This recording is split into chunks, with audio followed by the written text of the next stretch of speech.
यह हमारी बुद्धि ही अहिल्या है। इसका अभिप्राय है कि जब तक बुद्धि जड़ से चेतन नहीं होगी तब तक हम ज्ञान मार्ग पे आगे बढ़ने में समर्थ नहीं होंगे।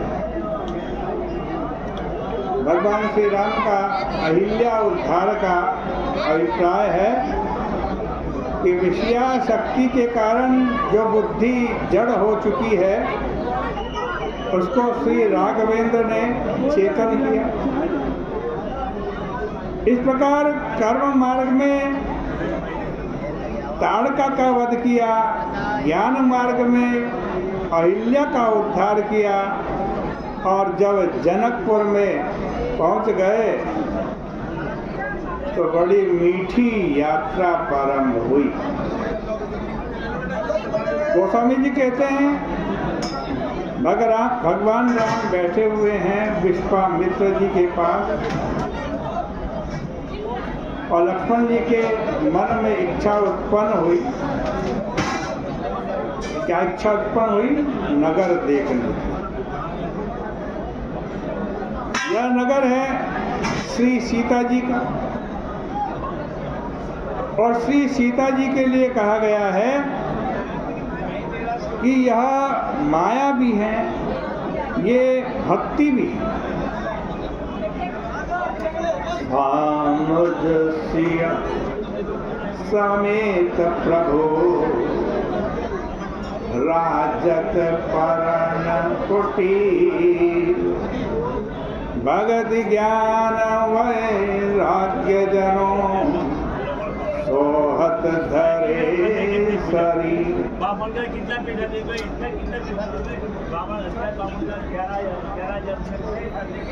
यहाँ तो भक्ति कहा सीता जी को, लेकिन सीता जी माया भी। आदिशक्ति जेहि जग उपजाया गौ अवतरण मोरिया माया। यद्यपि लगता तो यही है कि भक्ति और माया दोनों परस्पर विरोधी हैं,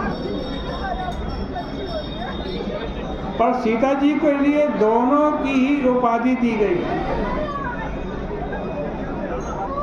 और इन सीता जी से भगवान राम का विवाह हुआ जनकपुर। भगवान राम कौन है? भगवान राम के लिए कहा गया है भगवान राम अखंड ज्ञान है। ज्ञान अखंड एक सीतावर। मानो अखंड ज्ञान का भक्ति के साथ मिलन हुआ। इस प्रकार सीता जी की प्राप्ति, भक्ति की प्राप्ति ही जनकपुर का परम लक्ष्य है। सीता जी मूर्तिमय भक्ति है। इसका अभिप्राय यह है कि पहले निष्काम कर्म का आश्रय लीजिए, इसके पश्चात ज्ञान के द्वारा जड़ता विनष्ट होनी चाहिए और कर्म तथा ज्ञान का भी फल भक्ति है। परंतु भक्ति के मार्ग में थोड़ा सा पक्षपात प्रकट हो गया, क्योंकि लक्ष्मण जी के हृदय में लालसा है कि लखन हृदय लालसा विषय की जाई जनकपुर आई देखी। जरा जनकपुर देखा, ऐसी मन में इच्छा हुई लेकिन बोल नहीं पा रहे। और भाई यह बहुत अच्छी बात है कि जीव के मन में भक्ति के मार्ग पर चलने की इच्छा उत्पन्न हो, और तब भगवान राम ने विश्वामित्र जी से तुरंत कहा, नाथ लखन पुर देखन जाहि। गुरुदेव, लक्ष्मण जी नगर देखना चाहते हैं।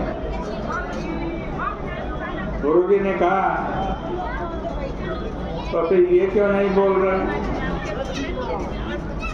तो प्रभु ने कहा, महाराज प्रभु संकोच डर प्रकट न कह। संकोच के कारण ये नहीं बोल पा रहे।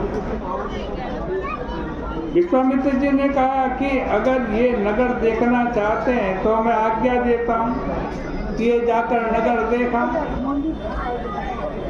भगवान राम ने कहा, महाराज आज्ञा तो मुझे भी चाहिए। विश्वामित्र जी ने हंसकर कहा, आगे आओ दोनों, कि फिर यह क्यों नहीं कहते कि मुझे भी देखना। प्रभु ने कहा, महाराज मुझे बिल्कुल नहीं देखना।